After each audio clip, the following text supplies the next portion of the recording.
Hello there, you're watching and listening to another Scoutcast on www.fantasyfootballscout.co.uk. My name's Mark. My name's Jonty. My name's Andy. Good evening, gentlemen. Just the three of us tonight. It's nice and cosy. We've got lots to discuss. Az is away. Not sure what was Az's excuse. Bad. It wasn't a bad game. Watching England. Yeah, he's got called up to be a spectator for England. Yeah. So okay. Fair enough. Yeah, enjoying that. And of course, Granville has got a meeting, I believe. So and he's a bit behind on his planning, which I find. How arrogant is that? He's 4 points ahead of me and he's not even started to plan. That's how confident he is on beating me. I think he just didn't want to give anything away. Our rivalry is now getting so fierce that he didn't want to reveal his wildcard plans. Yes, we're here to discuss, as you may have guessed, our wildcards, which are all active at the moment, for good or for bad. Lots of theories surrounding whether we should have started wildcarding in Game Week 32 or 33 or even later. And we're going to touch on some of that tonight. We've got lots to get through, haven't we, Jonty? Yeah, so we're gonna look back a little bit on Game Week 31 because a little bit of chip strategy went on there quite effectively, and then we're going to really focus on the season running. So yes, we've got our wildcard teams. We're going to reveal them, and we're also going to look at the key teams and players to target. Whether you use your wildcard, you're using it now, later, whenever you're going to use it, and hopefully what we're going to do is draw in, kind of look at the kind of key teams, and then draw in.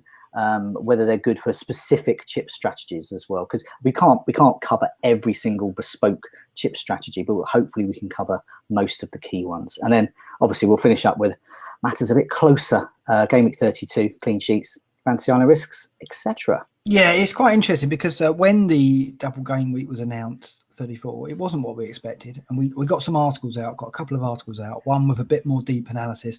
And a lot of people leapt on that and went, oh, this is biased towards this approach. And it was, our hands up, it was kind of presuming everyone had their chips.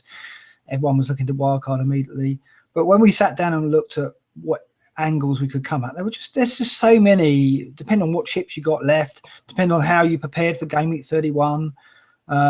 It was difficult to actually come up with an angle for the perfect analysis of the double game week and the wildcard situation. And it's going to be the same tonight. We're going to try and cover as many bases as we can, but apologies already if we show some bias towards what we're doing with our teams, because that is inevitable, because we're talking from our own experience and what our thought patterns are at the moment. So we'll try and stay balanced, but I can't make any promises. So please forgive us if you're shouting at your screens going, oh, I'm not wildcarding now. What about the Game Week 33ers and so on? But we'll do our best. Right, Jonty, where should we start? We're looking back on Game Week 31. We'll do this briefly.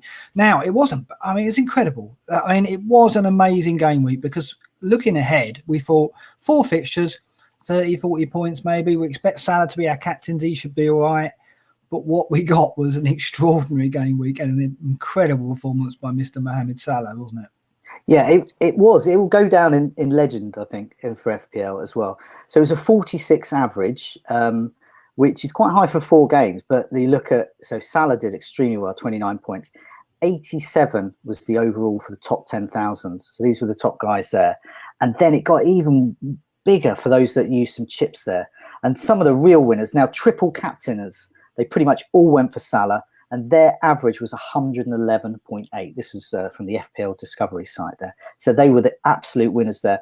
Our own Ragaboli did some research as well. And the free hit chippers did really well. They were averaging 100 pretty much across the board, whether top 100,000, top 10,000, top 1,000. So it was a huge, huge scoring week. If you didn't have Salah, you would have slid down the ranks so quickly. Even if you captained him, you were probably just breaking even, really. And we'll come to our scores as well. So you really needed to double up. And there was a whole bunch of differentials. Nail those differentials. Massive scores. So yeah, it will go down in FPL legend, I think. Yeah, and the thing is, people were getting like scores in the 90s and thinking, I owned it, absolutely smashed the game week. But then when you look around you, everyone was getting 85, 90. And it was people in the 120s and 130s who really smashed it. And there were teams who achieved that. Yeah, and the free hitters, yes, it worked. I mean, I think Ragaboli worked out it's around 25 points on active managers. That was a fair. I mean, you've got to say, at the start of the season, we were saying the free hit was worth around 20 to 25, which is where we're pitching kind of all the chips, really. We're saying that the bench boost could be 20 points, the triple captain, hopefully 20 points, but it can be anything, of course. But 25 for the free hit in its first season in that game week where we thought it would be played a lot. That's got to go down as a success, hasn't it, Jonty? It has, yeah. And now Az isn't here, and he's a great example. So we're going to start looking at our game weeks with him, really. He's top of the pile. And he got 118. He took 2 hits, so he actually got 110. But that shows the value of taking hits in these special weeks like this, blanks and double game weeks. And he completely nailed it. He got Tozen in. He got Van Arnholt in. He got Stanislas in. Huge score from there. Obviously, captain Salah. And he got Milivojevic in. in. Should have been practicing, Jonty. Should have been practicing. I practiced all the others, looking at all the game week formations and things. But yeah, so him and he obviously, and he, like me, was caught out with the Bauer no-show, but hardly mattered really. So that's a prime example of someone who completely nailed the differentials. Also want to say, Az did recommend to people to triple captain unbelievable Salah, and he said this was a prime week to do it. He was right. Yeah, and on that point, it was interesting because I got asked a lot about that on the morning, and my point was, well, you're probably not going to do it because so many people are going to captain Salah, so you're only getting that 33%, extra on top of everyone who captains him, who's getting double Salah's points. So what's the margin going to be? Thinking that Salah might get 8 to 12 points, which is probably what we pitched him at. But then he did what he did. And then the triple captain turned out to be an absolute masterstroke for those who played it. But I look at it and think, was that bad advice? Of course, in hindsight, it was to say don't play triple captain. But it was just incredible what we saw. I mean, 29 points, I think Frank Lampard may have beat or equalled that in memory. That's the only time I can remember. I think Lampard got 4 goals and an assist and maximum bonus for Chelsea once. I may be wrong. So it's such a big score. I can't even remember someone beating it. So yeah, Az was absolutely nailed on. I completely didn't see that coming in terms of it being a differential. Of course, it was a differential in a way because so many were playing the free hit. So therefore, you can't play more than one chip in a game week. It perhaps gave you the advantage, but only if Salah did what he did, which was a one-off, really. Incredible stuff. Yeah, so yeah, you were next after Az, 103. So you nailed it as well. So Stanislas, you got him in, and he was the player I feared the most. You did say, yeah. I mean, I think my big thing was I didn't take any hits, and so many people. I think the average was in active managers of about 5.2 points spent on transfers. So a lot of people around me spent on extra transfers. No, I didn't have to do it. I did think about it in the morning. I did look at it and think, well, I think it was actually Torres Magic has just said Lampard 28 points. So I was wrong on that. I was close. My memory not as good as I thought it was. I think that by not taking hits, I got the advantage, the extra advantage there. And I was close to doing Wilson in for Colin Quanar, but then Quanar started and got me 2 points and Wilson didn't beat him. So I resisted and it was a good move. So I was really happy with that. And I got a rank jump of 15,000, which was, one of my best game weeks of the season, and got me back to where I was around game week 21, 22. So back to square one almost, I guess, but I'm pleased to be where I am. And what's encouraging now is we did some analysis of chips left in the top 10,000, and only 12% have got the chips that I've got left, all the remaining chips, as in the free hit, the bench boost, the triple captain, and the wild card. So there's a lot of managers above me who won't be able to have the same strategies as me. So that will give me a chance to make up some ground, I hope. But of course, I've got to get the right players in, which is the trick of this game, of course. So, yeah, next it was Andy, 93. So let's bring Andy in on this. Rondon assist, which in itself should be worth 20 points. Yeah, I was pretty happy with that one. I was deciding between him and Wilson, basically. I thought I'll put my money where my mouth is because he was my fantasy sell and risk. And he nearly scored as well. I think he had a good chance to score as well. The week it started off really slow, and he was the only one that hadn't any points, and then had the double Everton clean sheet, 10 men. I thought this is going to come in. It didn't. And then, Stanislas just bought in. So I took an 8-point hit. They all got points for me, so it paid off. Now I can't remember exactly how many I was up. But, yeah, I mean, it was a ridiculous week with Salah. I spent most of Saturday morning deciding whether to bring in Stanislas and Van Dijk or Van Arnold and Mane, I think it was. And, hours spent on that. And then they both got 16 points together. So made no difference. But, yeah, it was a bit of a roller coaster weekend, really. And Salah, just insane. I couldn't believe it. I was following it on Twitter and like people said to me about triple captain, I just never even really considered it, to be honest. No. Single I mean, the one thing I'm thankful is that Harry Kane didn't play, because I can't say with absolute certainty that I wouldn't have captained that. If Harry Kane had a decent fixture, I may well have not captained Salah, which would have been the end of my season. And so I'm just grateful that I had no choice but to go with Salah. So yeah, people still didn't though. The people still didn't go for Salah, which I just think is crazy.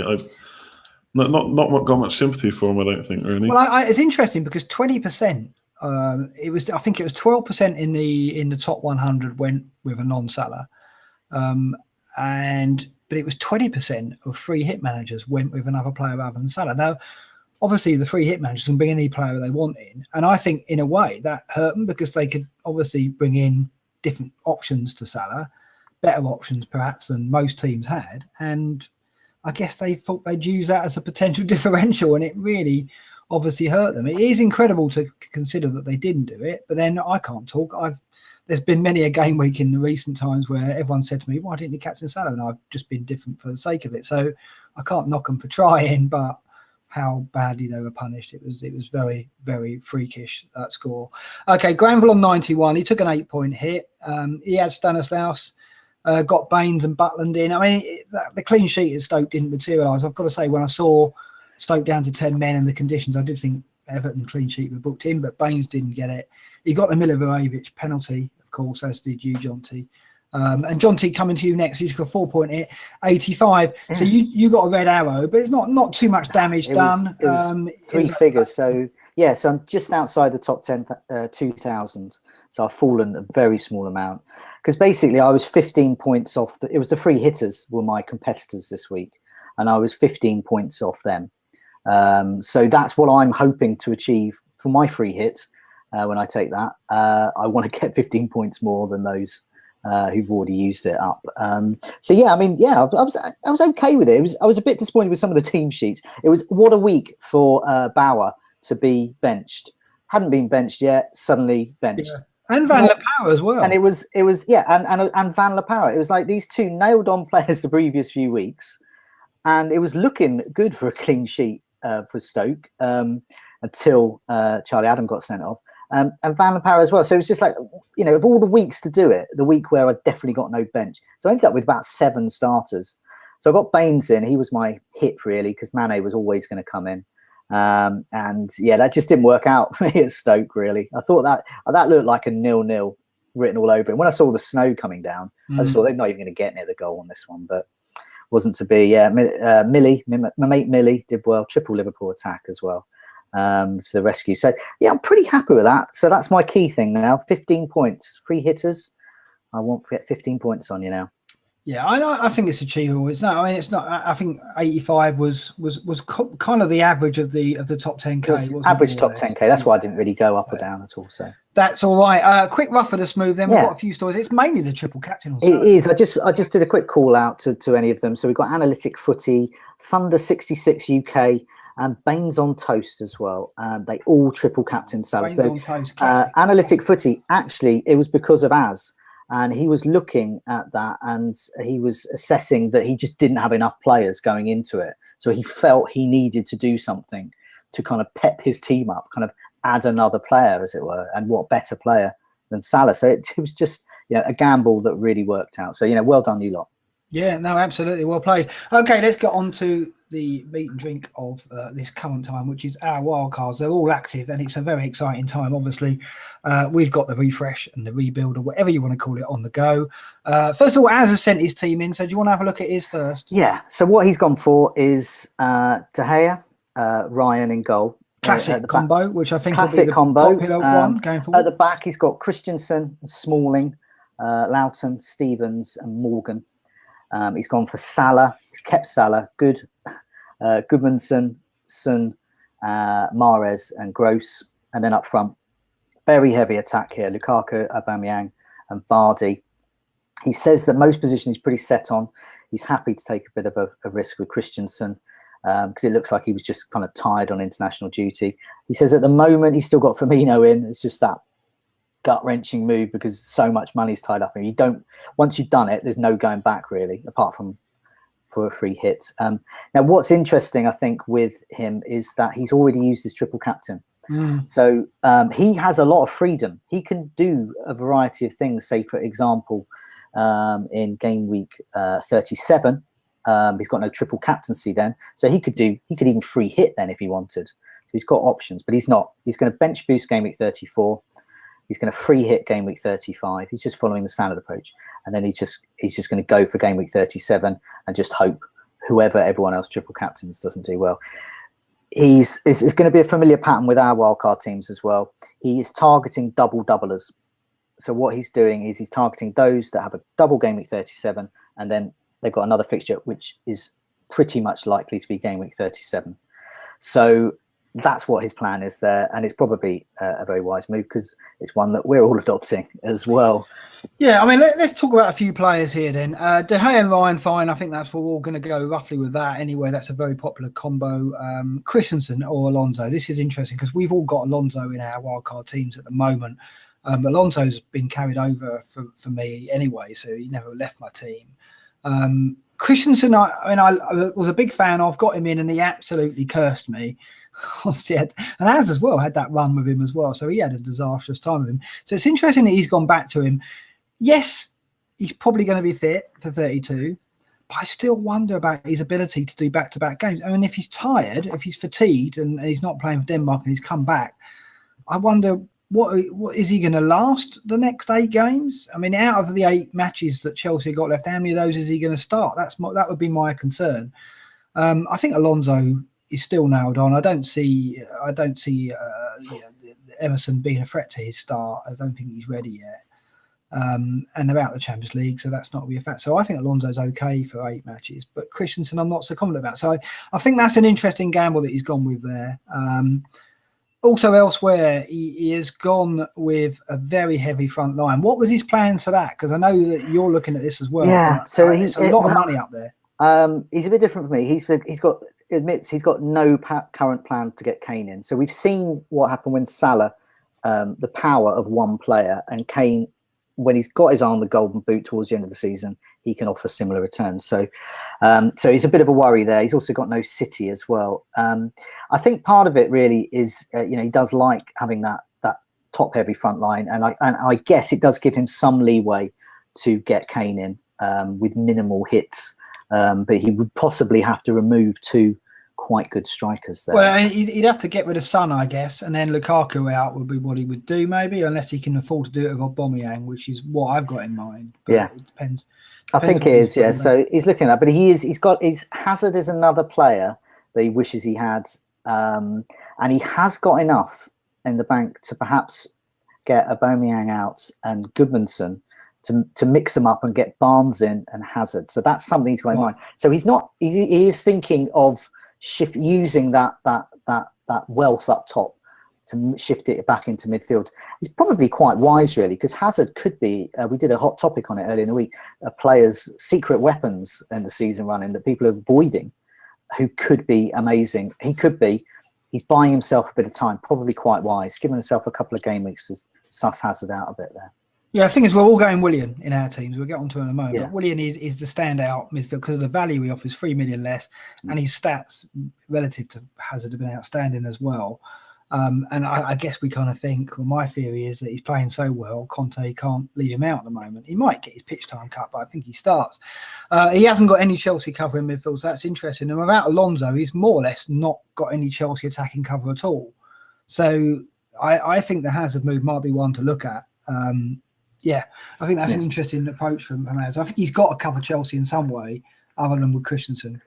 Yeah, I think he's buying himself a bit of time there. Possibly wise, but could be some price rises miss out there. Yeah, okay. Well, let's go with Andy next. Let's see what you're up to. Do you want to talk us through it, Andy, at the moment? Yeah, I suppose a lot of the players are similar. So I think Mahrez, Salah, Willian, and Son is kind of the 4 in midfield that most wildcarders got, and then. Right now, basically, I've got Aubameyang and Vardy. I've sold Firmino already. That's done. So hopefully Vardy has come through the England match unscathed. I just think those 2 are offering pretty similar value right now. Vardy's scoring not as many points necessarily as Firmino, but he is scoring. So I just think a couple of less yellow cards, a few more bonus points, and he'll score just fine. Obviously, he's got the extra fixtures. And then I've got enough money in the bank to do Aubameyang to Lukaku in game week 34. So I'm going to go for one rather than both. I just think it's a bit too much money to have both. And I think Lukaku is almost certainly going to be my captain in game week 34. So he has to come in. And then, I've got Alonso. I've got Vertonghen, which I've not seen in a lot of teams. Few reasons for that. Obviously, double-double. He should be nailed. He should play every game, I think. And in game week 36 and 38, Spurs got nice fixtures as well. So I think a few people are going to get to game week 36 and then maybe be a bit stung with how the fixtures fall. And then at the moment, I've actually got Fernandes from Swansea in there because I'm a bit stuck on that spot. I could get Small in, but I'm worried he's not going to keep playing Mustafi. But he's only got one double game week, so I might save some money and just bank it for a rainy day, basically, and just if I need it for Kane in the future, have that. But otherwise, I think my team's pretty standard, to be honest. So I think the Fernandes option, he's going to play the boat. I mean, it depends if Swansea are safe or relegated by 37, but if they've got plenty to play for, he's playing both matches in 37. He's got a rough time of it before then. They've got tough fixtures, but of course you're not going to play him. You're only going to play him in the bench boost, I guess. And they've got Everton at home in 34, so that's a decent fixture. I can see what you're doing there. I like your forward line. I think it's similar to mine in terms of budget. I think my take on this is I want to try and get as much flexibility as I can going forward as well. So I don't want to spend too much in one area. So I've gone for a similar front line. Vertonghen's an interesting one. I looked at Spurs defence, and at the moment I've chosen not to go there. I've gone. So I've got United, but I can see what you're doing there. It's interesting. That's forward planning. That's looking ahead beyond game week 34, isn't it? Yeah, there is another reason. So to be fair, it is a bit of a default pick because I'd absolutely rather have one of the fullbacks, but obviously none of them are nailed. So it is kind of covering the Spurs defence with the only player I think is, apart from Lloris, is going to play every game. The other thing is, the way I've set up my team is I've got a lot of options to get Kane back. Yeah. So Vertonghen could be reduced. Alonso, Gross could go down to even like Andy King or something like that, who's got a double game week later on. So I've basically left myself with a good few options for how I'm going to get Kane back. And I'm pretty sure, unless he's past fit this week, which just seems like it's just not going to happen, I'm going to ignore him until game week 36, even if he's back for 34. Are you? Yeah, I think so. It's Man City at home. Like, how many goals is he going to score in that? Yes, obviously he's a great striker, but Man City are a great team, so I don't see too many goals there. And I think the other one's Brighton away. Yeah. But of course he could do well in that, but I'm going to have Lukaku with better fixtures. Yes, I know he's not as good as Kane this season, but I think I've just got to go without him until game week 36. It's interesting. I don't know what I'm going to do with Kane until we get there, until I'm presented with that problem. But I am preparing for it and preparing to take 2 free transfers into 34 and let, on the basis that Kane could be back. But you're right. The captaincy is an issue because would I captain Kane? I guess I would. But you're right. I mean, the City game, anything could happen in that game. I just think Kane. So have you got no against City? I think. Have you got no other plans for those 2 free transfers then, other than just seeing if Kane's back? Not at the moment, no. I mean, I'm playing a wild card, so I would like to think that unless I'm blighted by bad luck, that I should be all right. I'm certainly going to save a transfer in 33. So I think because we're free hitting in 35, you're going to lose your transfer. So the way I'm playing it is I'm choosing Aubameyang instead of Lukaku because he's got 2 best fixtures next, and then I'm going to use an attacking transfer to pencil that one in, and I've still got 1 spare if something goes wrong. So I think if you just save the 2 free transfers for, in case there's an injury in 34, you're potentially going to lose one. It feels like a waste if you're free hitting. No, so my plan, I'll go through my wildcard team now. So right now I've got De Gea and Ryan, which is the default goalkeeper selection. Defence is Alonso, Smalling, Maguire, which will be interesting. I no doubt you want to talk about that. Loughton, who's in a lot of teams, and Stevens, who is my Southampton defender. But midfield picks itself for me. I think a lot of people have said this on the site. Mahrez, Willian, Salah, of course, Son at the moment, and then Gross. And then up front, I've gone for a very similar front line to you, Vardy and Aubameyang, but I've got Murray in there at the moment, which that's interesting as well in itself. So just to comment about what I'm doing. So at the moment, I've got 0.9 in the bank, so I can do Aubameyang to Lukaku exactly for 34. But then if price rises, I can't do it. I'm locked out of Aubameyang to Lukaku unless Aubameyang rises as well. So that could happen, of course. So I might well do Son to Mkhitaryan before the weekend and take Mkhitaryan into the Stoke and Southampton home games with Aubameyang. And then that gives me enough where I can do Aubameyang to Lukaku ahead of game week 34. And then obviously I wouldn't save a transfer. I'd have to make another transfer as well.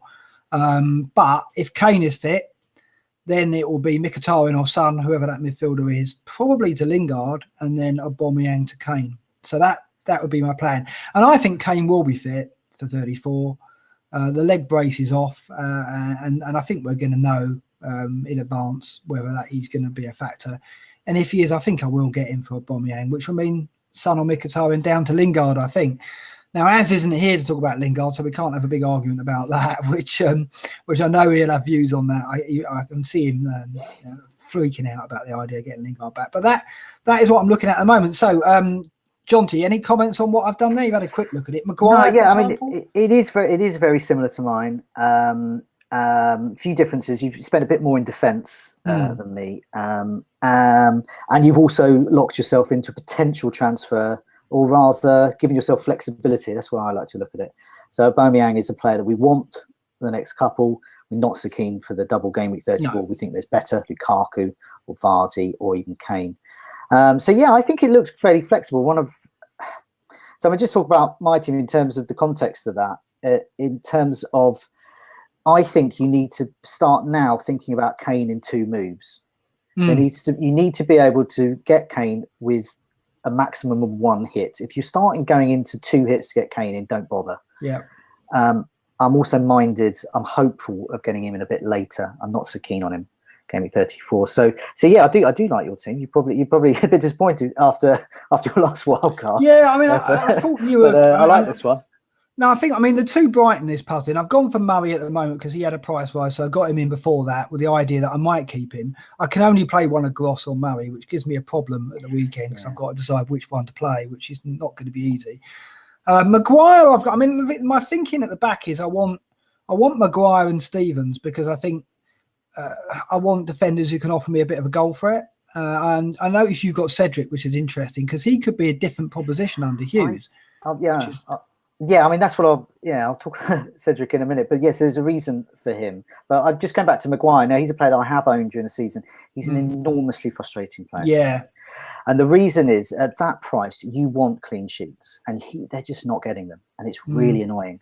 And he's not quite... Occasionally, he's getting those attacking returns. But it's not enough for that price when there's better who are 4.5, 4.6, or 7. So that's the problem. And that's why eventually I got rid of Maguire and freed up that and just spent that million elsewhere in attack. And I think you might find, although he has got 2 double game weeks, so you will get points out of him, but you possibly will go through a similar process that I have, and you'll hate him at the end of the season. I've had Morgan, and I was just looking at it, I think when Leicester keep a clean sheet, which obviously has been rare, he's normally in the bonus points, and he's from goals imminent how many shots he's had recently among defenders. He's been top with his run out there, so he's promising a couple of goals and some bonus points before the end of the season, but he's got to get clean sheets. But I do look at Leicester's fixtures: Brighton, Newcastle, Burnley, Southampton, and next 4. There could be a couple of clean sheets there, but this time of the season, it's so hard to find clean sheets because every team, and Leicester are one of the teams, with no real motivation at the moment. So that could mean that fixtures that look like clean sheets turn into nothing but that. So I do worry about it, but I just want that little bit extra my defenders. Now, Smalling, I've double on the United defence at the moment. Because I think Smalling's going to be all right for game week 34. I think at the moment, Jones is not fit, and even when he is fit, is he going to come in? I do think Smalling's going to be dicey for game week 37. But then what we've got to think about is we don't need 14 players, 15 players for game week 37. We only need 11. So, come to game week 37, I will have a free transfer. And that's when I might well be doing Murray to Ayew or Smalling to another defender who's more secure. And I don't know how I'm going to spend that transfer, but I will spend it for 37. And I've only got to get 11 on the pitch because it's triple captain time. It's not about a bench boost. So I think I'll be all right with those. I think it might change. It might change before Saturday, but I'm quite happy with that at the moment. And having money in the bank, I've got a Kane plan, or it's going to be Lukaku. And it's interesting whether what Andy was saying about he'd rather have Lukaku than Kane for 34 gets me thinking about that, because that that could end up being something that splits the community a bit. I think. I don't know if I'd rather have Lukaku than Kane, but I just think with the info we've got now, I think I have to go without him because I can't get him in now, which means I've got to spend 2 transfers then to get him. And I just don't know. I just see that Man City game. It's a bit like I always see it a bit like when Salah played Man United recently. And we didn't captain him. Like that was a game. Yes, you can probably get away with it. I feel like this is one of the double game weeks where I could maybe get away without getting Kane. And then if everyone else does go for him, it's a bit of a differential not to have him, which we have seen has spectacularly backfired this season. But I think that's the way I'm going to go. I don't know if they're both fully fit, then would I still want Lukaku? I don't know, but obviously we're going to probably talk about it later as well. FA Cup comes into it, and if he is just back off the back of an injury, would he play both games? Possibly. Lukaku is pretty much 90-minute man week in, week out. So there's a bit of a worry over the FA Cup as well. I think what we're not looking at as well is that Salah's got Bournemouth at home in Gameweek 34, and those who don't, those who don't bench boost are probably going to go with Salah as captain. I mean it's going to be interesting. That again is going to cause a split. I mean, Salah could probably end up being the most picked captain anyway, in terms of his ownership. Well. So I mean that's going to be a big fear for a lot of us, isn't it? I mean, Jonty, what's your thoughts on the Gameweek 34 captaincy at the moment? Where are you playing on Lukaku, and that's where you're going? I think you need to have some kind of reliability there. I think Lukaku's a bit like Vardy at the moment. He's kind of steady Eddie scoring, and I think that's. So, I'm looking at him. I like Mahrez a lot. I think Mahrez has the ability to get a couple of double-digit returns. Yeah. He's a midfielder, so he's getting more points. So if you're factoring double games, I do prefer a midfielder. We've seen before with the likes of, say, Clint Dempsey. Goal-scoring, assisting midfielders tend to do well in double game weeks. Lampard's is another example. We mentioned him earlier. Another great player there. And Mahrez is in that kind of category. He can get goals, assists, bonus. So, multiple points routes there. I think Lukaku, Vardy, they're looking at kind of 7-8 points a match tops. So, I mean, look at going my team. I've got the same as you, default back line of goalkeepers, Ryan and De Gea. And then that midfield, again, speaking of that midfield, is exactly the same. Again, so it's Gross, Salah, Willian, Son and Mahrez. And at the back, that's where I've got some differences. So I've gone a bit lighter on the back because I've got Alonso in. I've looked at the Chelsea back line. I've looked at the guy who gets forward, who thinks he's a striker. I'm willing to pay that extra. I don't like the look of any of those. And I think Azpilicueta would be the nearest, but Azpilicueta is so near in price. 0-3, isn't it? If Azpilicueta was, say, 6'2", 6'3", it would be Azpilicueta for me, but he's just not the one. I've gone for Loughton. I think he offers really good value, and he offers some assist potential. Gone for Morgan. I've been burnt by Leicester defenders. I don't want to spend too much on it. Bench boost, I'm happy with him. I think he's going to get me at least 4 points, so that'll do. But if all my bench boost players get me 4 points, that's 16 points extra. If one of them gets a clean sheet, you're looking at over 20 points. Yeah. And that's what people are forgetting about the bench boost. You don't need spectacular returns for each player to get quite a good bench boost score. I've got Duffy in at the moment. He could become Dunk. I think they're quite a nice enabler for Brighton. Once again, I think he'll get me 4 points. Possibly that goal, finally. And I've gone for Cedric. And one of the reasons is because Mark Hughes is new in. Cedric scored, I think, during his first... Scored against Wigan, in the FA Cup. It doesn't look like he's got a tremendous amount of competition. And I do like Stevens, and Stevens is that tiny bit cheaper, but Yoshida's lurking there. I don't know what Mark Hughes is thinking, and I don't know whether he's going to favour Yoshida, who is after all a very good defender as well, with an attacking threat. He's going to need some goals across the team. Stevens offers that as well. I don't know. It's ifs and buts, and I just think I'll go for Cedric. Plus, if I'm, say, wrong about Cedric and Stevens' backers are right there, I can do Cedric to Stevens at some point. I can't do Stevens to Cedric as easily, and that's my rationale, flexibility. Yeah, no, I get it. I mean, it's a gamble at the moment going for Stevens because we don't know. I mean, I think Stevens has been pretty outstanding for them, which perhaps not saying much for Southampton recently, but I think he has been a decent player for them. So I'm pretty confident, but I haven't made up my mind on that one. That could definitely change. And then up front, I've got Aubameyang. I just think he's the best. He's potentially a captaincy candidate for Game Week 32. I think he's got such great fixtures, and he's nailed on whilst Arsenal are still trudging along in the Europa Cup, now. I've got Lukaku in. Once again, it's all about flexibility. It's easy to get Lukaku down to someone else, not so easy to get up to Lukaku world. And I've got Ashley Barnes in there. Part of my thought process, obviously, I think Gross and Murray, we're going to come to Burnley and Brighton. We'd lump them together when we talk about them later. I think Gross and Murray would be the best option. But I like the fact that I can bench Barnes and he might still get me something if needed. Because I think after the international break, people forget there's always an unexpected benching. And also there's Champions League coming up as well. So I think Barnes might be needed for me. So I'm going to put him first sub on my bench and play Gross. So I've got game week 33, going to save a transfer. Bench boost game week 34. I've got lots of Burnley and Brighton there. I'm looking at Aubameyang out for Vardy, I think. But I've got a Kane contingency plan. If Kane comes back game week 33, scores a hat-trick, I'm going to want him in. So I will get rid of Gross. I will get Gross down to some 4.3 non-entity midfielder, bang him on my bench. And people go, oh no, that's terrible. But say I get someone like, I don't know, Andy King in, I'm looking at getting, a double game week 37 player in, or go for, I don't know, McTominay or someone like that, but it's worth it if it's Kane, you see. So it's not something I ideally want to do, and I'd like to avoid Kane. So my aim really is game week 35, I'm going to be free hitting. Game week 36, that's possibly when I'm getting Kane in, home to Watford. I'm happy to take a hit there. And I think that would be a good time. So I'll have money in the bank if I get Vardy in. A game week 37, triple captain Kane, hopefully. And I'm all stocked up with game week 37 now. So yes, people will say, hey, you're planning too far in advance. There's going to be lots of suspensions, etc., etc. Yes, but I'm already stocked up now. So I'll have a couple of transfers coming up. I'll be well stocked up, hopefully by then, or near. And bear in mind, I'm going to be playing Salah every week, so I don't need 11 double game weekers. I only need the 10. And I've got the double. See, I've got Ryan and De Gea in goal. So once again, you're reducing the numbers again. So it's all about hopefully being flexible and hopefully preparing for the 3 key weeks, which is the 2 doubles and the blank.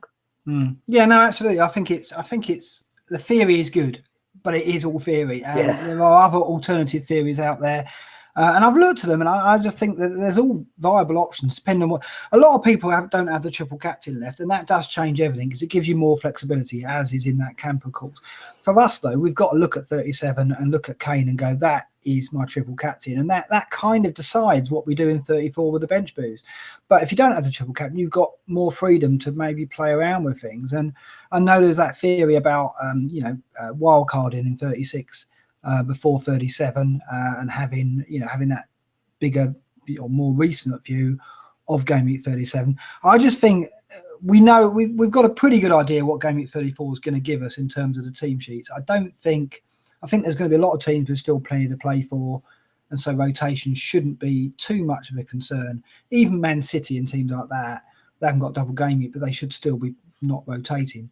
Come 37, you've got Arsenal and City, who look attractive, great fixtures, but they could still be in Europe. And then that, for me, is such an unknown that could impact the team sheets. Plus, City will have won the title by then. I just think 37 is going to be troublesome. So I think I'm happy that I should get 11 out of mainly double game weekers. But most of all, I'm happy just picking one player for my triple captain, which will be Kane, which I'm happy with that situation. But so much could happen, obviously, between now and then that could change things. But I think if luck is on our side, the plan looks okay. I'm quite happy with it. But let's look at this in a bit more detail. How are we going to do this, Jonty? How are we going to go through? So what we're going to do is we're going to bring in a lot of community questions. We can't go through everyone's bespoke, tailor-made setup. That would be far too costly to come up with that. So what we're going to look at is I'm going to first have a look at those 3 game weeks I was mentioning, the key game weeks. And then we're going to look at the key teams and the key players. And I'm also going to try and bring in, we're going to all try and bring in what those teams are good for in terms of strategies. So we're wildcarding now, but that's just us. Other people are going to be wildcarding later. Other people have already used their wildcard. So hopefully we're going to bring everything in there. But just quickly, I just want to talk, just to recap what we're talking about here. That double game week 34, it's a good one. Got Bournemouth, Brighton, Burnley, Chelsea, Leicester, Manchester United, Southampton, Spurs, all played twice. Of those, all of them, apart from Burnley and Bournemouth, have another double game week coming up, which is very likely to be double game week 37, which is huge. There's 12 teams very likely to play twice then. So there's a lot of choice there. All of those that I mentioned there, but you can start adding Arsenal into the mix there. Man City, home games against Huddersfield and Brighton. That looks very enticing. Who will play though? And then in the middle of that, you've got blank game week 35. You've got 1, 2, 3, 4, 5, 6 matches taking place there. So you've got some key teams there. So we're going to try and bring in some of the teams that are key for those who perhaps haven't got a free hit chip. So they're looking at game week 35, wondering what they're going to do and how they're going to prepare for the forthcoming double game weeks as well. So, I mean, the first teams we're going to look at, we're going to go for Burnley and Brighton. I've lumped these two together because pretty much they're enablers. They're good enablers at the moment, but they're enablers that some of them could be scoring some points for us. So Burnley are absolutely great for current wildcarders because they've got nice fixtures and they've got a very reasonable double game week 34. They're great. They're good to go. Get them in. But they're also great for those with no free hit chip because they play in game week 35. So if you've got no free hit chip, great, get them in. Brighton are great for current wildcarders looking for a double game week bench boost. They're quite handy to put on the bench there. They've also set you up a bit for double game week 37. They've got a horrible double game week 37 though. Man City and Manchester United. But we're not sure what state those teams are going to be in, whether Man City are going to be fielding the under 12s or who knows. So they're not so great for those with no free hit chip. So they don't play in game week 35. If you haven't got a free hit chip, you've got no strategy around game week 35. Just avoid them because that's just going to annoy you, I think, because they're not going to be playing. So one of the key questions, and this is, so I've picked Fantasy Phenom here, but there's lots of others. They're basically looking at 4 players here, 4 cheap players from Burnley and Brighton. So from Brighton, they're looking at Gross or Murray. And then for Burnley, they're looking at Ashley Barnes, who's only 5.3, and Goodmanson, who ever since I think Brady went off injured, he has been dominating the set pieces there. So, I mean, they are the 4 key players that we're all looking at as well. And just a quick recap: Brighton have got Leicester and Huddersfield at home. That's fantastic for them. They've got Crystal Palace away.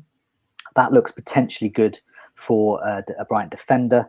Tottenham at home, not so good. And then towards the end, it gets awful. They've got Burnley away, Manchester United at home, Man City somewhere, and then Liverpool to finish off the season with a defeat, no doubt. And then Burnley, they're great now. West Brom away, Watford away, Leicester at home, Chelsea at home. And then they've got Stoke away. It gets good. This is why they're great. If you haven't got a wild card even, they're really good because you get double game week team, nice enablers as well. Stoke and Brighton, they're playing Brighton as well. And then they've only really got one couple of tough fixtures: Chelsea at home and Arsenal away. And they finish off the season with Bournemouth. So, I mean, that could be a good match for some of those Burnley assets there. So, yeah, I mean, I don't know what you think about those 4 players you mentioned or any others. Unfortunately, Gross and Goodmanson would be the 2 most reliable players there because they're on set pieces, they're starters. I worry about Barnes and Murray. I think Murray's fine until Brighton are safe. Once Brighton are safe, I think Lacadia is going to get some action and maybe get a start or 2. So I don't see Murray being of use to me beyond game week 34. So I plan to basically move Murray out to IU if Swansea are still fighting relegation for game week 37. I think IU's a good player to own in a double game week, and he's the most likely for Swansea. And you know they've got 2 good fixtures in that game week, Bournemouth and Southampton. So, you know, if they're still good looking for wins, then I use the one to have. So Murray and Gross, I think, are great for now if you have the free hit, because you can have them for these next 4 fixtures in the next 3 games, which would look great. If you don't have a free hit, though, like you say, you've kind of got to be careful and be wary about it. So you've probably got to favour Burnley and go for Goodmanson and Barnes. So I think my answer would be different depending on what chips you got left. I favour the Brighton players because I've got the free hit, but if I didn't, I'd probably look at getting Goodmanson and Barnes in my team, and probably going for Burnley defender as well, Loughton. So, yeah, the answer here depends on whether the free hit's in place or not. Andy, how are you feeling about these 2 teams? Yeah, I like Murray and Goodmanson because they save a little bit of money. But like you said, I just worry about whether Murray will play from now to the end of the season, whereas Gross is probably a bit more nailed on to do that.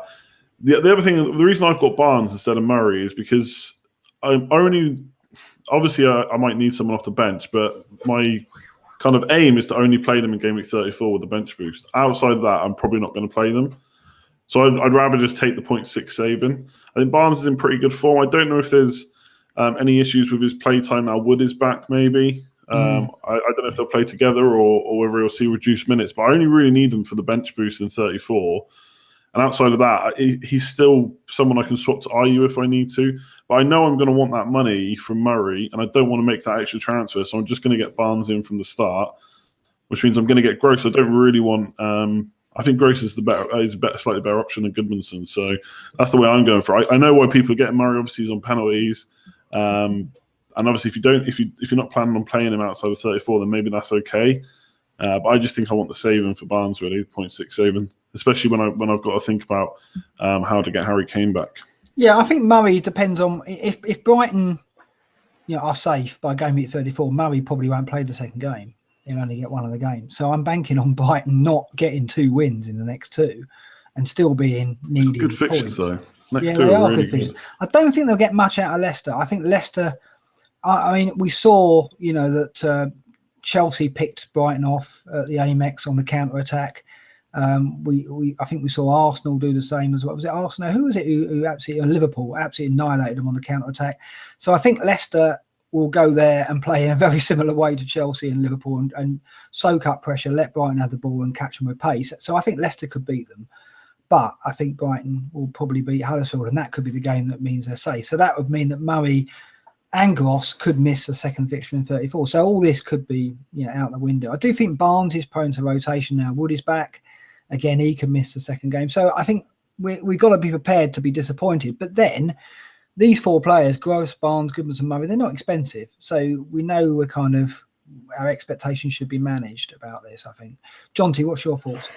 Yeah, one of the reasons I've personally gone for Gross is that he's a bit of a cash cow for when I want Kane back. He's a player I'm happy to ditch, even actually in game week 34. He doesn't do so well away. I'm happy to keep him for a double game week, but I don't think it's a good double game week for him.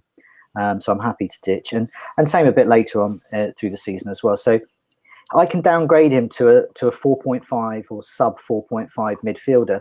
Whereas with Murray, he would be my alternative cash cow if I went for Goodmanson instead of Gross. And then Murray, I can get him down to Jordan Ayew, but that's still only 0.7. I really want to be saving much more than $1 million. And so that's for my setup, Gross fits. It just so happens that I think he's Brighton's best fantasy player. So he's had 12 chances created the last 4 matches. That's obviously more than any other of his teammates there. He dominates everything. So he's had 21 caught crosses the last 4. The next nearest is Kiedo with 6. And he's had 11 corners. So basically, I feel I've got Murray covered as well with the guy who's going to assist him. And so I don't feel the need for Murray.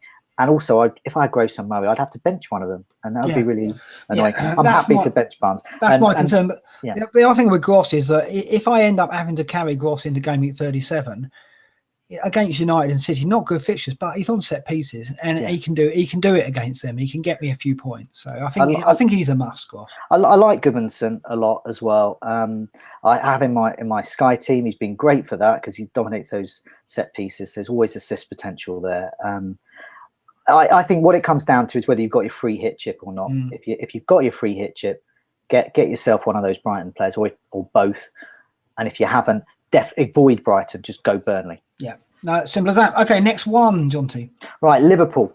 So no double game weeks, but they play game week 35. So that's another one. So this is we're wildcarding now. We've got our free hit chip for game week 35, but we're being generous and we're looking at all the different strategies and we're not thinking about ourselves. We're being very unselfish here.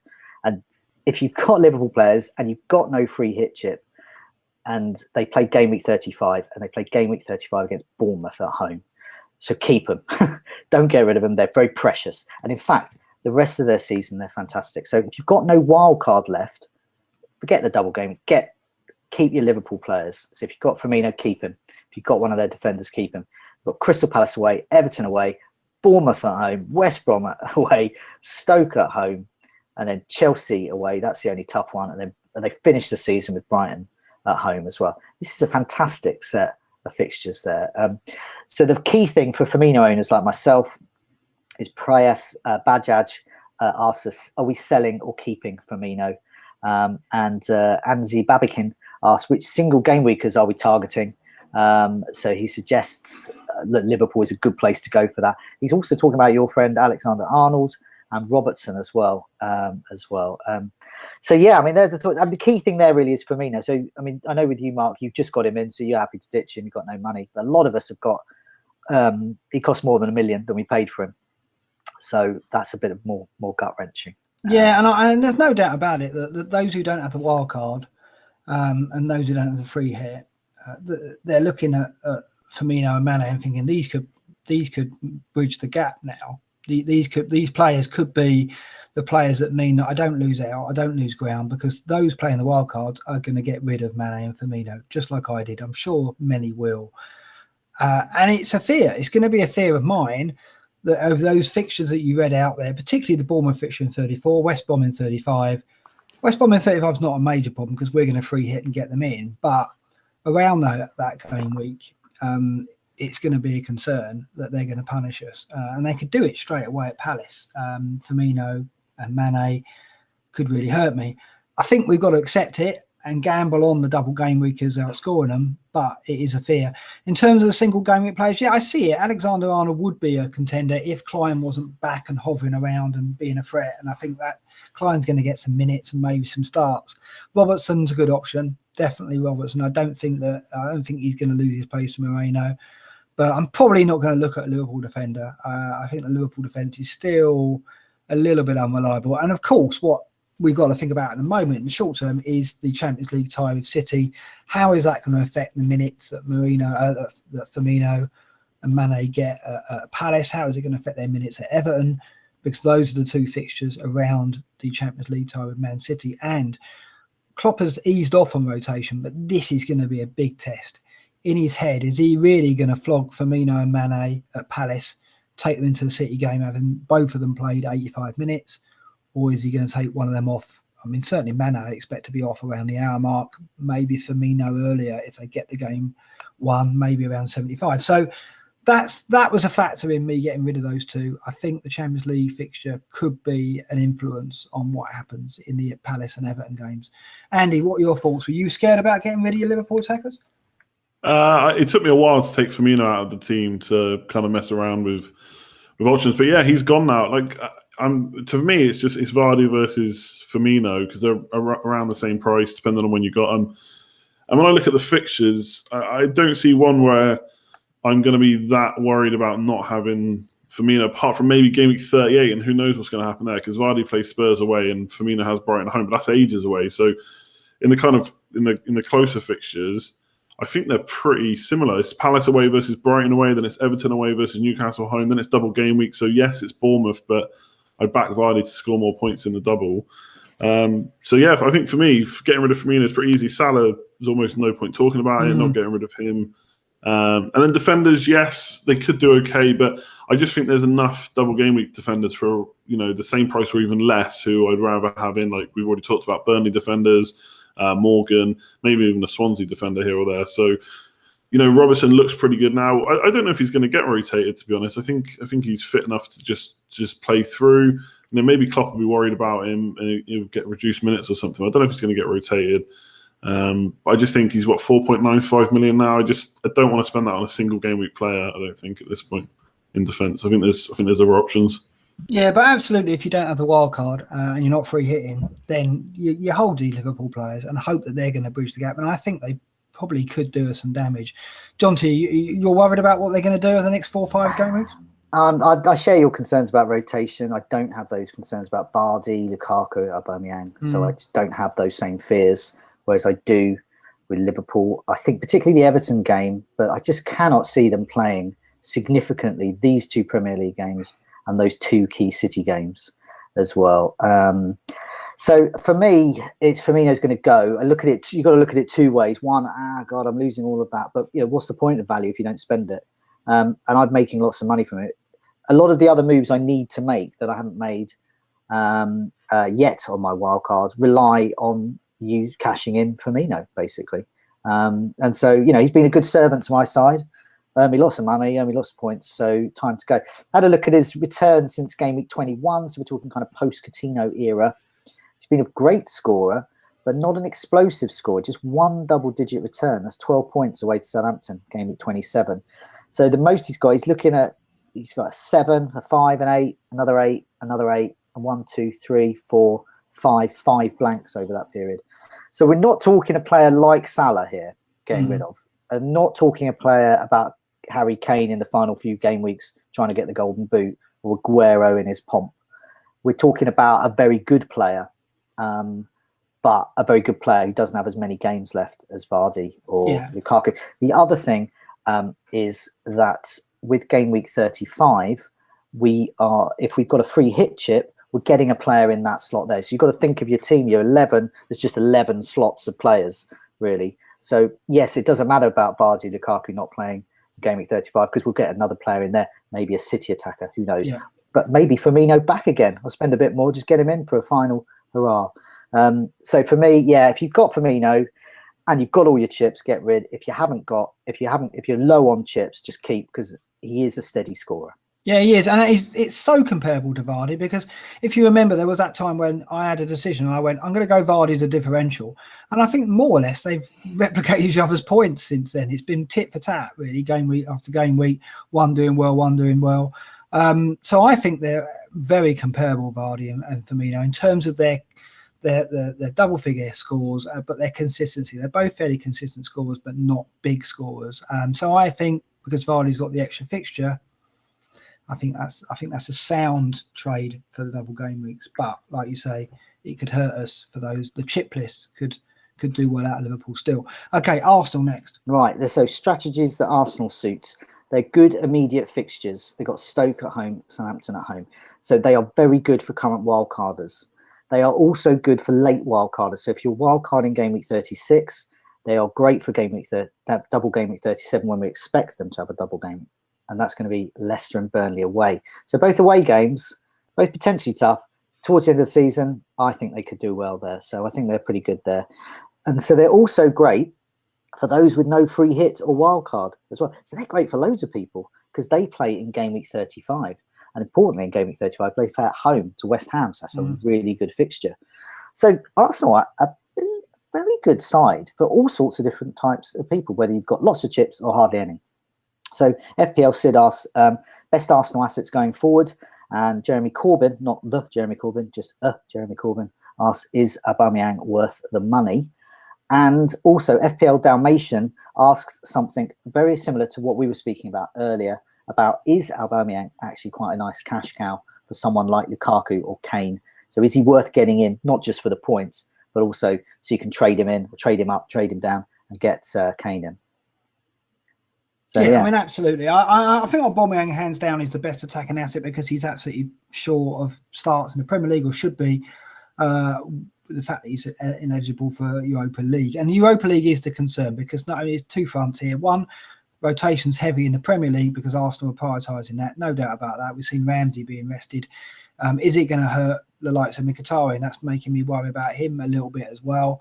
So I think investing in Arsenal elsewhere is very dicey, other than Aubameyang. Even the defence, is Mustafi's probably the best option, but Monreal and Koscielny, and they're going to get rested, I'm sure, for matches, or we're going to be anxious about their starts. And of course, the further Arsenal get into the Europa League, the longer this rotation list goes on. And it could be, as we go into game week 37, that we can't pick an Arsenal team for the two fixtures they got, Burnley and Leicester. So I think they're a problem to us the further they get in the Europa League. I think they're going to win the Europa League. I think they should do, based on the teams they got left and the fact that they're going to be prioritising it and perhaps other teams in it are not. So I think that's the main problem. Aubameyang for me is perfect because he gets us the next two home games. He's there if we need him at Newcastle away in game week 34, but hopefully we'll get to trade out for Lukaku and Kane. And if you haven't got your chips, you can take them beyond this as well. And Aubameyang you can take to the end of the season. He should get all 8 starts, which is all you can ask really of a striker. And also, we're expecting him to take off a little bit. We think that he should end the season well. Arsenal normally have a great end of season, and Aubameyang surely has more to come. And some braces, maybe even a hat-trick.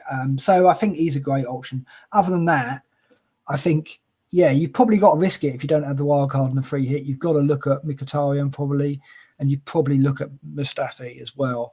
but then you've got to hope that Arsenal are perhaps knocked out of the Europa League and don't go all the way. So that's my feelings on Arsenal. Yeah, the only thing with, I mean, Aubameyang is probably going to start more. I just wonder if, at some point, if they get further through the Europa League, whether Lacazette will start getting some minutes just to kind of stay match fit, because they're not going to probably get top 4 at this point. If that becomes the only way to get it, then they probably don't want to rest him for the whole of the league. But like you say, Aubameyang is probably the best option. To answer the question, I kind of already said it, but for pre-planning transfers, I really think you've got to do that, because if you've got the free hit. If you haven't got the free hit, it's a bit different, because then you can save transfers into different weeks, especially coming up to the next double game week. But if you haven't, it's your next 3 transfers basically can't be used for double game week 37, because you're going to lose them after 35. So for me, I may even make 2 or plan 2 transfers to get in Arsenal players for the next 2, just to hope that they get some points against Southampton and Stoke, and then maybe get Mustafi and Aubameyang, swap them to Lukaku and Smalling or Christensen or something like that. So I definitely think it's okay to pre-plan transfers. Obviously, if you pre-plan both of them and then you get injuries and stuff, then you're getting into hits territory. But I think at least doing one is a good idea. And then really just got the same thoughts on the Arsenal players. I've had Mustafi in one of my drafts so far. I do worry for 5.4 million. Is he going to play every game? But we've seen he's already got 3 goals this season. So definitely a bit of goal for it there. No, absolutely. I think if we have to take a hit going into double game weeks, we're not going to worry too much about it. No. 1 is certainly acceptable. We've seen it. We've seen how effective the hits can be in game week 31. So I don't think we're going to be shy of doing that, because it'd probably be a cost of 2 points, not 4. So, I think that's totally fine. So I think pre-planning transfers, Arsenal play a big role in that. Jonty, your thoughts on Arsenal? Yeah, I'll just echo that. It's Aubameyang or nothing for me. And I really want Monreal. I really would like a defender. Koscielny. I mean, these are great players for double game weeks, because they get goals, they get clean sheets, bonus points. Absolutely fantastic. They could be racking up 15 to 20 points in a double game week if they can score as well as get those clean sheets. They did so well last season. I remember last season getting them, but I just can't trust them. Already we've seen with Koscielny, he was absent from a particular team sheet. Wenger was asked why. He was simply rotated, and you can't be having that for that price. So Aubameyang's the only one, and as we've all mentioned, he's just really handy. He's your flexible friend. He's great. Absolutely, and it's great that he's going to play a part in so many of our seasons. Let's get through the last few quite quickly if we can. Manchester United, Spurs, Chelsea, and Leicester. You grouped together. I've grouped together because they've got 2 double game weeks and all good sides. well, depending on your attitude to them, but they're all on paper good sides. So 2 double game weeks that are good to reasonable, but they have no game week 35. So they are not so great if you have no free hit chip. If you're loading up all of them, you're going to have a terrible game week 35. But you're very good if you're wildcarding now and you have that free hit chip in place. So you get the maximum number of games. You get 2 double game weeks, and in game week 35, you still get to put 11 players out. So they're really good. They're just a good side there, but depending on your chip status as well. So one of the key issues, and we've already talked about it here, so probably won't touch on it much more. Kane plan. So Sport Billy 75 asks best team structure to ensure that future transfer flexibility, i.e. getting Kane back. So complicated wording, but basically how we're getting Kane back in. And that's the key issue, I think, with Spurs at the moment, is what are we going to do about that? So regarding Manchester United, Zofa 666 one's about the best Manchester United defender. Is it basically De Gea, or is it Smalling, or will Bailey take his time? Will Jones come back? Nino wonders about the Manchester United enablers. And this is something I've been considering as well. Matic, Ashley Young. So bearing in mind, they may sit on the bench. So if you're bench boosting and they're going to start, if they're going to both start, you're looking at, and they get clean sheets, potentially 6 points off the bat there, which is pretty good for one player that's worth less than 5 million on your bench. But say one of them scores or assists, as they have been a little bit recently. So suddenly they're quite good. And I think they do stack up quite well as quite good enablers, really. So if you're looking at perhaps a bench boost, maybe even later in the season as well, game week 37, they could be quite handy. Leicester, we've already touched on this, really. Leicester defenders to go for. And then Graham and looking at Hazard, Graham asks, is Hazard worth the outlay? And FBL Addict, he wonders why, we're drawn to likes of Lukaku, but not Hazard, but Hazard's a bit cheaper, but he's actually potentially much more explosive as well. And Atletico Bilbao asked about Alonso. Alonso no or Alonso yes. So a lot of us to get through there. So if we just kind of rattle through some of the key things that stick out for us about those teams. Yeah, I mean, first of all, the Kane strategy. I think what's key here is Son, because if Kane's fit, Son's going to move back to the wing, and then when Son's moving back to the wing, suddenly for the second fixture in a double game week, we've got Lamela to worry about. Certainly in game week 37. I don't see Son playing 2 games. I think Lamela will start one. So for me, you get Son in now to sit in the midfield, and then he's the player you sacrifice, and then you go Aubameyang to Kane for 34. So with the Son cash, you would downgrade it to a Goodmanson or a Gross or even a Lingard, and then you go Aubameyang up to Kane with the money. And I think that's the perfect strategy, because you probably don't want Son if Kane's fit. For me, whereas if Kane's out for game week 34, you're fine taking Son into that double game week because he's going to play up front. The problem will be if there's uncertainty. So that's where I'm going with the Kane issue. I think that's how I'm preparing it. Andy, you've got your plan there with the Kane situation as well. Yeah, like I said earlier on, like I've just got. I don't know exactly how I'm going to do it. I've just left myself with enough flexibility, like Gross, Vertonghen, even maybe Alonso. In game week 37, if I was feeling really brave, Salah has Chelsea away, so maybe even he could go for a double game week player in game week 37. Yes, game week 38 would become a bit scary, but that's potentially an option. Yeah, there's plenty of ways you can do it. Son, I don't know if Son suddenly becomes a bad option because Kane's back. I mean, he got a lot of his points while Kane was in the team anyway. I think he's just as good as an option when he's up front. I don't think he's necessarily better. We've seen him perform with Kane out of the team before. So I just like Son full stop. Yes, obviously there's a bit of rotation maybe with the FA Cup, but I think he's part of their best 11 at the moment. So I'm happy enough for him. But yeah, the strategy has to be to, like Jonty said earlier, to leave yourself to be able to do it in one move rather than having to try and take -8s when, there could be other things to do. We don't know if a player's going to emerge. Liverpool go out of, Man City go out of Europe. Maybe their players suddenly become much better options. Most of us wildcard don't have them. We're probably going to suddenly want them for that double game week. So you've got to remain flexible, I think, for Kane. Yeah, absolutely. And just on the United defender, I think De Gea, definitely. We've all got him. And then Smalling, I think he's the best at the moment, but I don't think that's going to extend beyond 34. So I'm looking a bit more short term there, and he could be one that I admit I have to get out after 34 into 37. Jonty, any views on those two? Well, I'm thinking I've just go on to Tottenham. Obviously, Kane is great. We want him to be fit and back. But I think Eriksen is a really annoying player. He's really annoyingly priced. I really want him in. He's had 12 goal attempts the last 4. So Kane's had 16 in his last 4. So he's starting to get into that territory, really. He's created 10 chances, same as Ali. So he's offering that dual threat there. Double game weeks, that's what you want, multiple points routes. And he offers it, but 9.4, it's a really annoying price. So Son is good. I agree with Andy. I'm looking to keep Son when I get Kane in. I want both. I like him. I think Son will get minutes. I think he's proven that he can come on as a sub and still score. Obviously, I have that flexibility to downgrade him to get Kane. Kane is the main draw there, but my aim really is to keep both. Really, okay. I think Son is sensational at the moment, and I think he's seen that way by Tottenham as well, the Tottenham management, which I think is key. Alonso, yes, definitely. 10 goal attempts the last 4. Same as Willian, who everyone's getting in. So why not get the guy who gets possibly clean sheet points as well? Oh, the old Alonso argument there. Yeah, I've already explained about Maguire. I just think if I'm going to get a Leicester defender in, I want them to be cheap as chips. De Gea, Dave saves. I just wanted to mention there. So he is one of 6 double game week goalkeepers who are getting at least a save every 30 minutes. So you're going to get some save points there, basically, which is quite unusual for Manchester United's goalkeeper in past seasons. So we all know about clean sheets. Had 15 this season. No one can come near that as well. So yeah, he's a given there.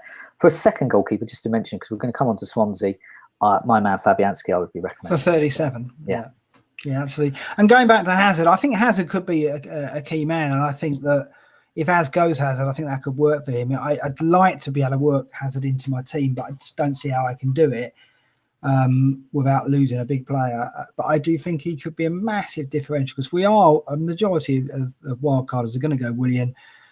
So I think that, again, if you don't have all your chips and you want to try and bridge the gap a bit, Hazard is a player to look at. He did so well for me when I had him, and there's no reason why he can't finish the season strongly. I know Willian has kept pace with him, but there is that potential for Hazard to just go up that level, which could happen. So I think the chip list, or those who don't have wild cards, I think Hazard is certainly a player to look at, because he's going to be a differential and potentially explosive over the season end as well. Last two teams to look at, Swansea and Man City, Jonty.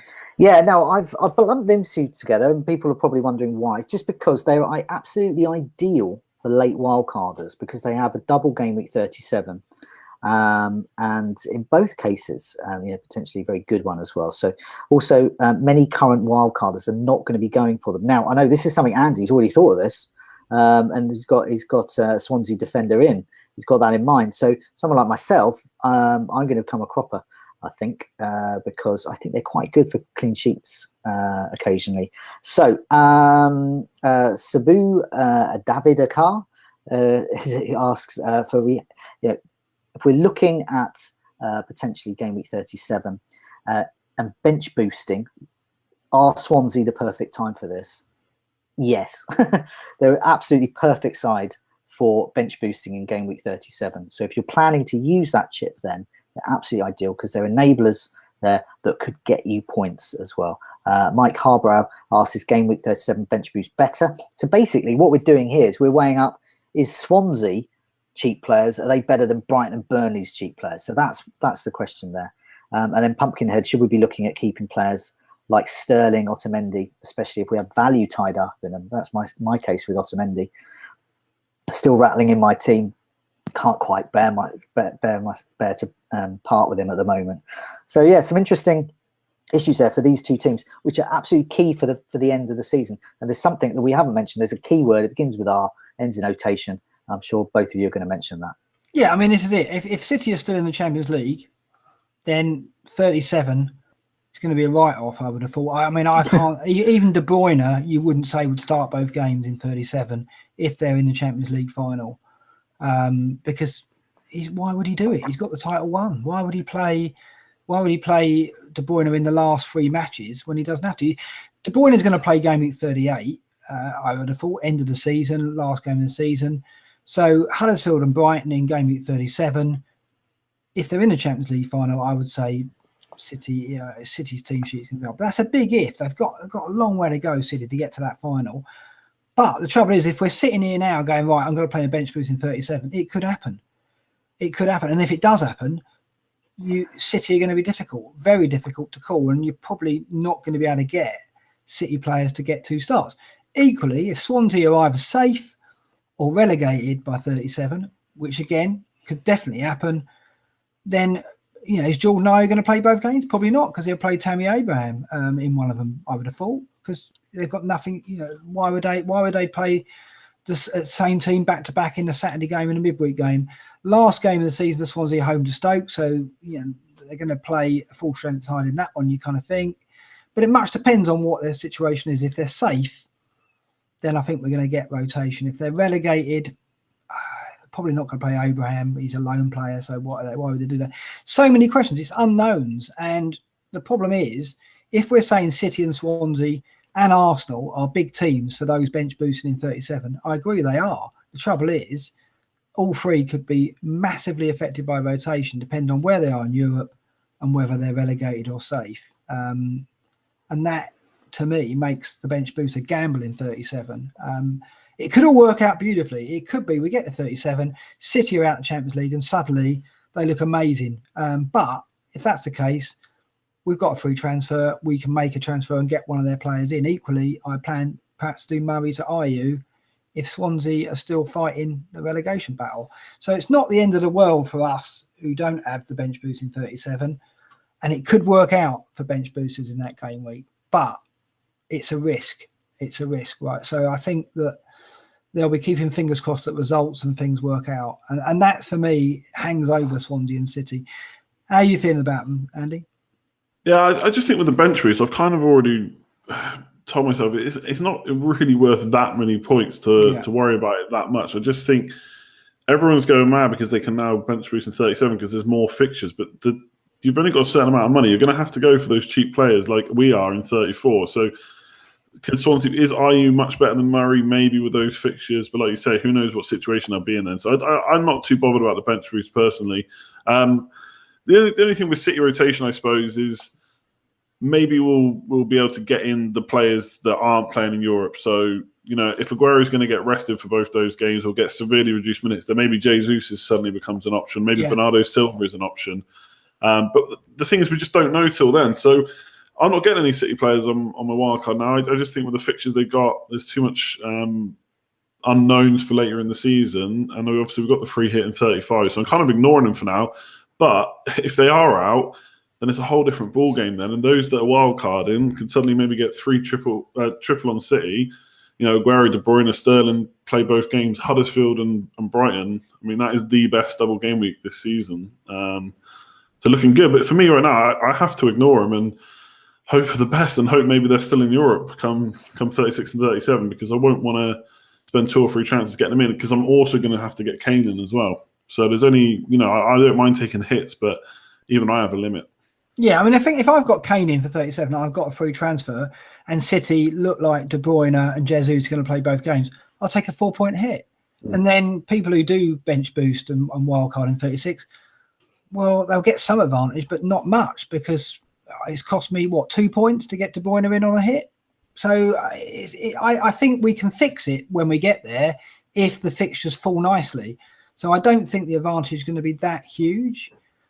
Whereas now, at least, we don't know what we got in 34, but we got a better idea of what we're going to face in 34. As in, you know, Brighton might be safe, but may not be, and you know, there's going to be. I think there's more definites at 34. The other thing, so much closer to it. The other thing I like about holding the triple captain for 37 is, let's say Kane comes back from injury and gets another knock or something, or doesn't quite come back as he is, and City are out, then Aguero, Huddersfield, and Brighton at home suddenly becomes a really nice triple captain option. And I think like Mahrez, you know, you could triple captain him in 34 or 37. So I think 37's got options. It's not, yes, I want to captain Kane, I want to fit and fire in Kane to be the one. But there are potentially others there as well. So that's another reason I'm happy enough triple captain in 37, I think. But the beauty of this is, I think the fixtures and the way they've fallen means there's going to be a variety now, and not everyone's got the same plan anymore. And that's, you know, we're obviously talking about it from our perspective and our plans, but we've got to appreciate that there are viable alternatives now based on what the fixtures have given us. And it could work out, definitely could skew the other way. Jonty, your thoughts on Swansea and City and the way that's going to fall? Yeah, well, I mean, I don't think Swansea got the depth really to do much movement really with rotation. I just think they'll just play their strongest squad right until the end. I think Tammy Abraham, I don't think he's going to get as many take too much minutes off Jordan Ayew, because he's on loan, and players on loan don't tend to get too many minutes towards the end. I think Andy King could be the exception, because they're very much looking to buy him permanently. And that looks like if they stay in the Premier League, that would happen. So they've got an incentive to keep him happy. I think he could be a good enabler there. My man Fabianski, obviously, I think is good for points. So if you're wildcarding Game Week 36 and you're looking at someone to go along with perhaps De Gea, I think Fabianski is great. I think he's going to be playing both those matches. With City, there's been a lot of posts recently about what Guardiola has done once he's had the title wrapped up elsewhere in Europe. And it's not great news. If you really want a certain starter, he basically would just play anyone. And you also got to factor in things like winners' medals as well. You start getting sentimental because they can afford to as well. So I think Claudio Bravo is, I'm not sure if he's fit and ready, but he has just a few more games to go to be eligible for a winners' medal. And there's going to be a few players like that along the fringes I can see getting games. I just cannot safely say, even if they're out of Europe, who will play in Game Week 37. And I don't think I would in Game Week 36 if I was wildcarding then anyway. So it would be a shame to leave that. If there is some certainty around there, you come up with a perfect counter. Captain one of them. If we're certain Aguero is going to start, and he's got those amazing games, and Kane's looking a bit iffy, Captain Aguero, then you've got the triple captain chip there, and that's going to counter those bench boosts as well, which is going to be mainly made up of Swansea players. It's going to be Aguero triple caps against Swansea, possibly. It's one of the many permutations around that. But yeah, it's great. I think it is good, but I just think there's going to be rotation with City. That's what I'm avoiding. I think they could even be coming up soon as well. I mean, they could have the title wrapped up. Could it be even as soon as the Manchester United game? Yeah, they could do it in that game. Yeah, that says to me, just avoid for a while. Yeah. I mean, and it means that they, we talk about the Spurs double game week, but actually Spurs could be facing City at Wembley, and City have already won the title. So actually, if that works out, then suddenly that Spurs double game week doesn't look so daunting after all. So there's so much that they could change and make 34 the best double game week, or 37. But I just think because we're closer to 34, I feel more confident relying on what we're going to get there, whereas 37 seems a long way away. And if we're planning for that with the chips, then I think it's more difficult. But it's going to be so interesting to see how it all falls. I don't think the gap's going to be that big, to be honest, between those who are doing what we're doing and wild carding and free hitting in 35 and bench boosts in 34 and the rest. I think the gap would be small. But it's going to be interesting. A lot of teams are going to be different at the end of the season, which isn't something we always get to say. Okay, let's do the weekend preview then, Jonty. Hello, we're back. You lost us there on the original Scoutcast, but we're going to end with the weekend preview and then edit this together. So we're doing it now. Let's get the weekend preview done because it's nearly midnight, Jonty and Andy. Okay, let's do clean sheets first of all. I think I'll go first. I tried that in the original broadcast. So I'm going to go Watford-Bournemouth. I know that Watford got absolutely tonked at Anfield, but I think there'll be a reaction to that. I also think Gracia got it wrong. He played Britos. It was out of his depth against Salah, and I think that he'll go back to a back four. And I think they can keep Bournemouth out, who are a very, very kind of difficult team to call. So I think a Watford clean sheet is on the cards there. What about you, Jonty? Where are you going? Yeah, well, I'm following my tactic of targeting people who are playing Everton, and I'm going for Man City. I think they're going to keep that nice and tight, and I'm getting rid of Otamendi this week, so that mitigates that. But I think Man City look a good bet there. Otamendi, of course, has scored tonight as well. Yeah, I know, risky. And Andy, where are you going with the clean sheet? Yeah, I'm just going to take something easy. Man United against Swansea. I think that's prime for clean sheet. Get David De Gea in the wild card. It's been a little while since I had a Man United defender, so hopefully a clean sheet from the off. And he got an assist tonight, so hoping for more of that against Swansea. Yeah, for Spain against Swansea. Spain against Argentina. Got an assist. Okay, fair enough. Well, I might have two United defenders, so I do hope that comes in. It should, on paper, that looks pretty good. Yeah, it has to be, I think. Fanning Island risk, I'm going to go for a player which we haven't discussed yet, who's going to be a great enabler, which is Kennedy of Newcastle, who, when we thought Newcastle were going to get double game at 34, he was in my wildcard team straight away at 4-7.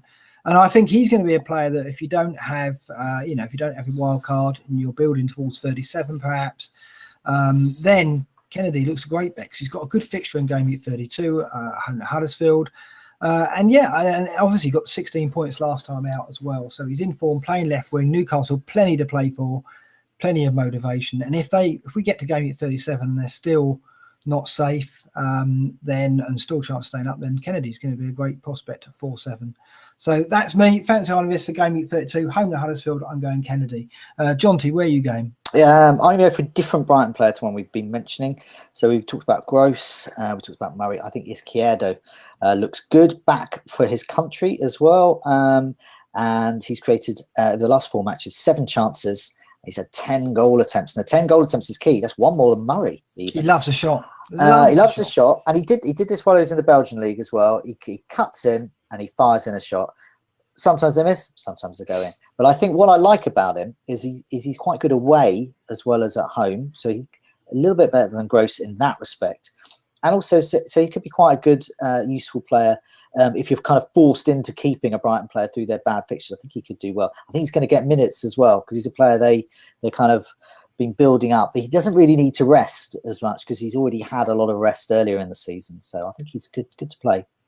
Okay, and Andy, you fancy on a risk? Yeah, I've changed mine from what I was going to choose before the show, and after 2 world-class performances for England, I'm going to choose Jesse Lingard. Yeah, no, absolutely. Yeah, Swansea, good fixture. I think there's a chance he starts. Obviously, the risk, I guess, is that he might not. But yeah, he's looked pretty good. Assist and a goal for England. Look just at home in that team. So I'm hoping he can bring that form for Man United against Swansea. And I think he's still an option for the wild card. I think that, he's not going to play, maybe not going to play both games in a double game, but he'll come off the bench. And we've seen him, he got a brace against Burnley coming off the bench in the second half. I think he's a player, given his price, and if you're not got Lukaku up front, if you're not going with Lukaku, if you end up going Kane, then actually Lingard, I think, is probably the next best option in that United attack at the moment. The way, certainly not going to look at Sanchez, the way he's playing, and with his price. So, don't knock it. I think that's a great option. Okay, captains and transfers. Obviously, transfers, we're not going to go through that war on the wild card. My captain is interesting. It's out of Salah and Aubameyang. Do I trust Salah at Palace? I should do, really. I'm probably going to go Salah because of the wild card will be differential enough. But Aubameyang is very tempting. So it's out of those two. And I'm probably 60-40 with Salah at the moment. But it could be getting closer. Jonty, where are you going with the captain? Yeah, it's similar. It's Aubameyang, I think, on paper as the best fixture. Salah, tough to ignore. It all depends on press conferences, how it's looking, whether Klopp's going to say, if he starts dropping hints like, we need our best players rested, then I might move away from him. But it all depends on that, really. But, if he just says, look, we just need to keep going. We've got top 4 place to go for. Palace are a tough side at home, that type of thing. Then it's going to be Salah. But, yeah, it's not a 60-40 for me. It's kind of 90-10. Is Salah. it in favour of Aubameyang? No, Salah. Inside of Salah, right. Yeah, Salah. 10. It's only very small chance I'll go Aubameyang. I do think he's a great option, though. Okay, and Andy? Yeah, I was going to say I'm more like 99-1, I think, in favour of Salah. I just think the form he's been in, we don't need to go into it. It's just I need a really good reason not to captain him, and I can't think of one. I think I'm happy to have Aubameyang in my team. I think he's 2 good fixtures. I'm happy to, like I said earlier, to make the attacking transfer, to have him and then get rid of him before the double. I just, what are Arsenal? He's not going to get rested, but who are Arsenal going to rest? Will they be at full strength? I don't know. What do you need to know more about Salah at this point? Yeah, and I guess so. I think 60-40 could be bravado on my part. It's just I haven't got Kane, so maybe I'll go. Aubameyang is my Kane replacer in more ways than one. I probably will. I'll have to go Salah because we're playing our wild card, so we're always going to have an edge in Game Week 32. We hope anyway. I mean, it'll be interesting to see how our wild card teams are going to perform next to our dead-ended Game Week 31 teams. We hope we're going to come out on top playing the wild card, but that might not be the case.